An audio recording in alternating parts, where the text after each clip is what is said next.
Naglabot sa masobra 1,000 nga mga pasahero ang na-stranded sa mga patalan sa syudad kag probinsya sang Iloilo matapos ang suspension sang mga biyahe mangod sa malain nga panahon dala sang Bagyo Basyang. Sa interview sang Bombo Radio kay Ensign John Ga, spokesperson sang Coast Guard Station Iloilo, iyagin pahayag nga mayara man nga na-stranded nga masobra 500 ka mga salakyan kang isang truck kag mga private vehicles.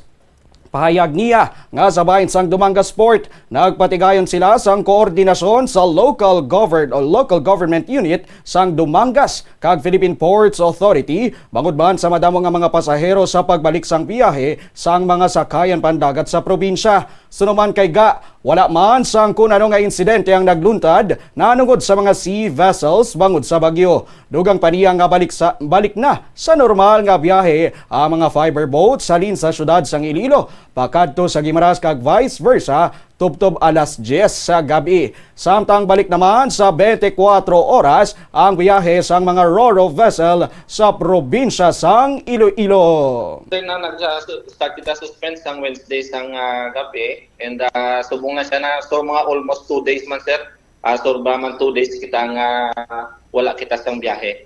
So may ara kita na record sir nga 1,200 ka mga passengers nga na-stranded diri sa maya syudad kag probinsya sang Iloilo and ang aton nga mga rolling cargos naman sir no o kunang mga trucks ini kag mga private vehicles man.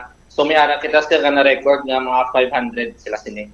And sa aton naman nga mga pasahero sir naga-coordinate kita sa aton nga Philippine Ports Authority para man sa ila sir dito sa sulod ng terminal para maging mataway lang sir ang ilang pagbiyahe. Sa biyahe naton sa maya Iloilo pakadto sa may Guimaras, so nagbalik na sila sa ilang normal na pagbiyahe sir. So until 10 PM na sila karon sir. And ang aton naman nga mga ro-ro vessel sir diri sa may area sa Dumangas kag sa ibang pang port, 24 hours na sila nga mag-resume sa ilang biyahe.